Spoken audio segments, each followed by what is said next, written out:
What is up, you guys? Welcome back to the channel. It's been a while since I made another video. Appreciate y'all tuning in.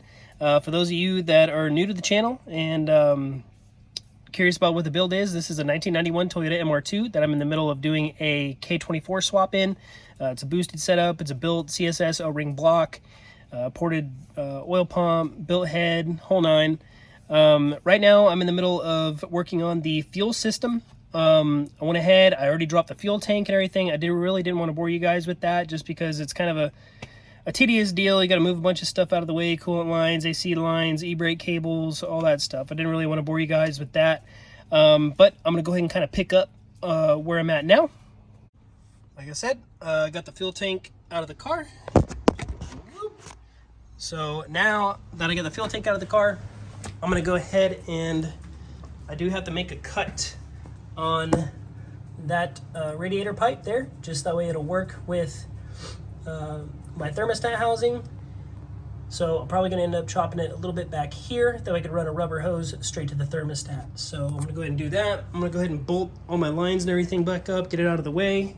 There are some metal brackets that used to hold in the factory fuel tank, which is sitting right there, which is that one right there. And then I do believe it was that one up there for the front. So what I think I'm gonna do in order to mount the fuel pump, let me kind of get up underneath here, guys. I do have a fuel cell in the front. Ooh. So I got so much room now to mess with. If you're looking at it here, I kind of want to try to make a bracket from here to here and maybe mount the fuel pump up inside the transmission tunnel. These are my fuel lines coming back from the back of the fuel tank. It's going to be a -10.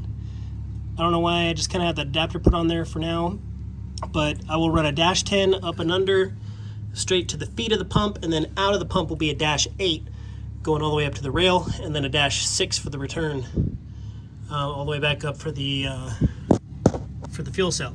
So I'm gonna go ahead and, like I said, I do have to make a cut down here on this coolant pipe just because of the way that the bend is.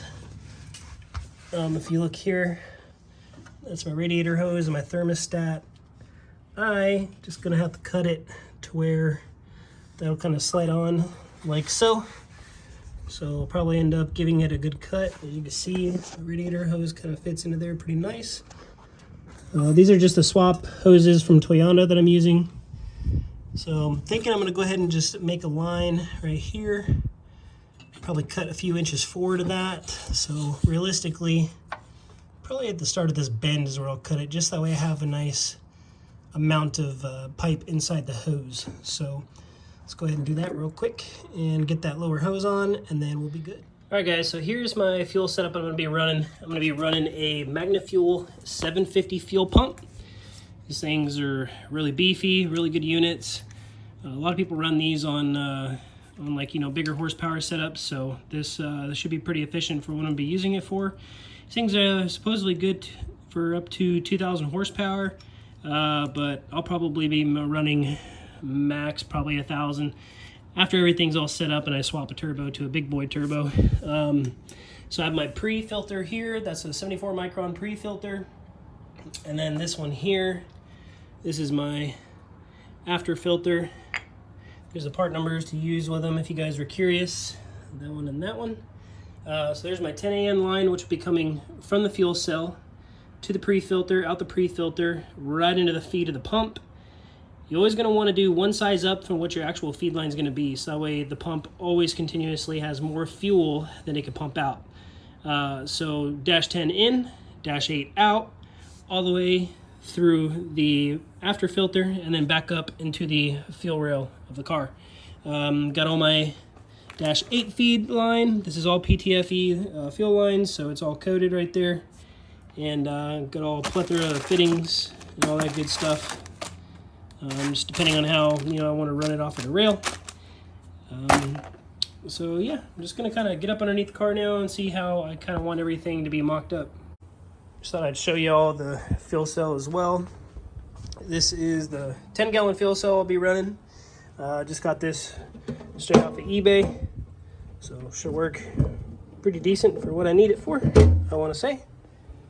bone dry, ready for some E85 from the gas pump. That way I can fill it up.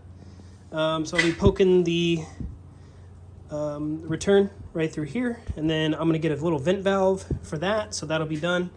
Then I just got to wire this into my Haltech for the fuel level sensor, which eventually I will be getting an IC7 dash so I can monitor my gas level. Kind of made it with some spare scraps that I had around. Not my best work, but you know, it will do. You can kind of see my shoe print up there. Stood on top of this thing, jumped up and down, make sure it could hold me. So I kind of got some brackets and everything all made. It's pretty solid, ain't going nowhere. So that'll be good for that.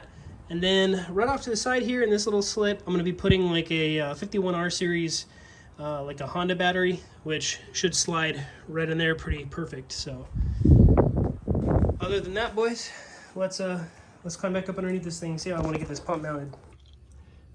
Alright guys, so the way I'm going to mount my fuel pump is there's a set of brackets that go side to side down the entire length of the MR2. And there's a bracket here, a bracket there, and then one at the very, very end.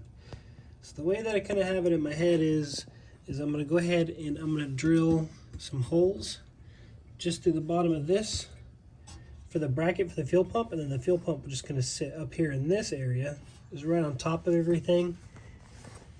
Basically just sitting right up there on top of the bracket, which shouldn't be close to any of the lines, brake lines, or e-brake cables, excuse me, or anything like that, since it's isolated by the metal.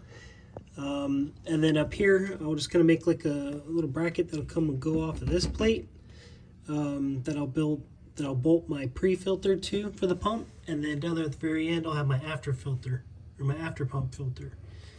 So I'm going to go ahead and start removing this bracket and taking all this stuff apart, and then start marking my holes and drilling my holes so I can get the pump mounted up. And we'll start there, then we'll be able to play with some lines and kind of see where else we want stuff. Alright guys, so I got this bracket all dropped. I got my markings from where I want to go ahead and drill out my holes for my bracket for my fuel pump. So I'm going to go ahead and drill those holes out, and then we'll be able to bolt this bracket to that, and then of course the pump to that bracket. I did offset it just a little bit, just that way it's more on the driver's side, so that way when my fuel lines go down the side of the car, I can kind of tuck them over to the side, keep them nice and out of the way. So yeah, I'm going to go ahead and drill these holes real quick, get that mounted, get the bracket back up there, and mount this thing. Alright guys, so I kind of got everything mocked up there the way I wanted to get it mounted, and that's pretty much how the pump's going to sit. So as you can see, I have a bracket right here, which I could use to, you know, do my pre-filter before the pump, because the pump is right there. And then if you turn around close up to the front of the car, that's the bottom of the fuel cell right there. So it comes down from the fuel cell straight up into the pump, and then I'll go ahead and I'll probably mount like my my after filter down there on that bracket. And then all you gotta do at that point is run the lines up into the engine, and we should be good. Alrighty guys, so it is a couple weeks later. Just wanted to kind of update you guys about my lines and stuff that I had made. Got all my fittings and everything in the mail. Went ahead and put these lines together. I have the dual outlet from the fuel cell. It's gonna come down Y-in together into a single -10 in. Into the pre-filter, and then I am waiting on one last fitting, basically to hook this hose up to the pump. But it's going to be a -10 into the pump, and then -10 into the pump, and then out of the pump is going to be a 8-in into the after filter, and then from the after filter, if you can see there, kind of runs right up here up into the fuel rail. So fuel lines are pretty much 90% done, and I think it's coming out pretty sharp. I'm pretty happy with how it's going so far. As you can see, I used these brackets here. Went ahead and just drilled 4 holes, mounted my fuel pump in there. It ain't going anywhere. Had to say that at least once. And then I used the bracket, the factory bracket on the MR2 in the back for the fuel tank to hold my my post pump filter. And then this one I kind of just made out of some scrap I had laying around in the garage. Utilized these 10 mil bolts here on the frame. Like I said, I just kind of made a bracket, kind of came up, moved the filter upwards. That way it's in a little bit better spot to go into the filter, or to go into the pump. So pretty happy with how it's coming, guys. Alrighty, boys, so we got the feed line pretty much all made and ready to go. I'm kind of crawl up underneath the car so I can show you here. So there is the bottom of the fuel cell right there. I have two hoses that kind of come down and then go into this Y fitting here, which goes into a -10 inward and, excuse me, Norman, -10 in the pump, or -10 in the filter, -10 out the filter, and then we got a -10 into the pump, and then a -8 out of the pump, all the way down to the post filter, and then I put a 45 there, which will kind of route the hose back and up to the rail. So pretty much got that wrapped up. Now, what I'm going to go ahead and do, just so I can run the return line down the other side of the car, I got this fitting here, which is basically just like a bulkhead.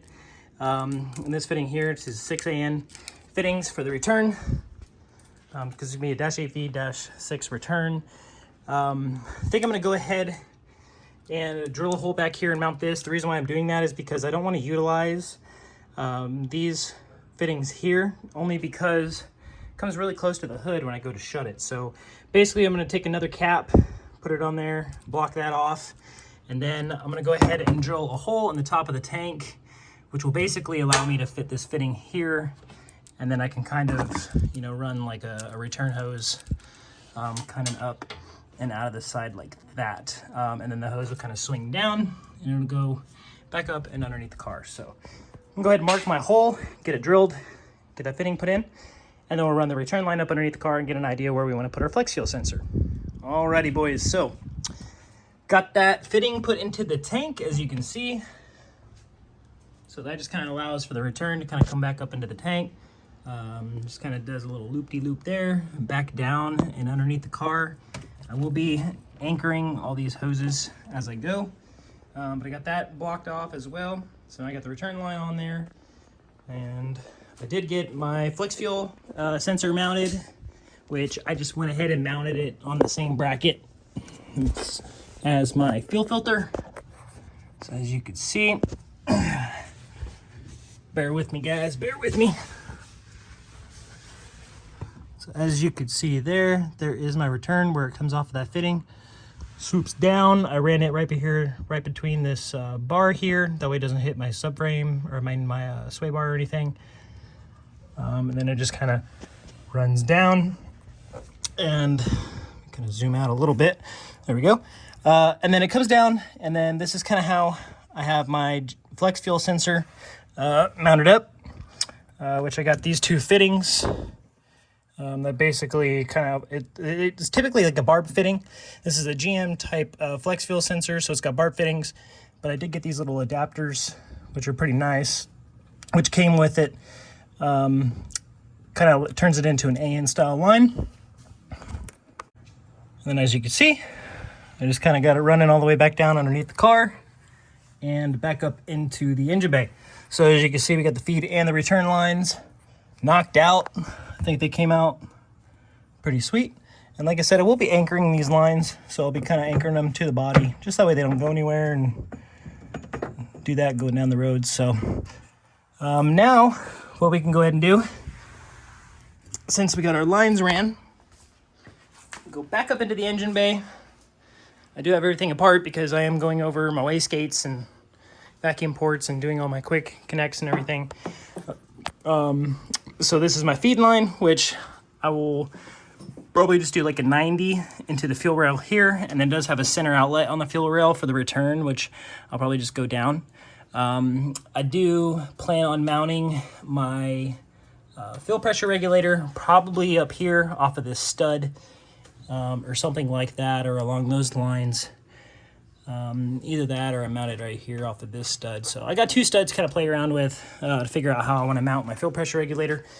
But yeah, just coming along. Alrighty, boys, so I got my feed line coming up through there into the rail, and then halfway through the rail I got my return line, which swings down, runs over, comes up into the regulator, through the regulator and into the return line, which goes back. You see it back there, kind of backing up underneath the car. Still got to tidy some stuff up there, just kind of mocked up for now. But that's pretty much it for the fuel lines. So we got the fuel pressure regulator installed. We have the Haltech flex fuel sensor installed.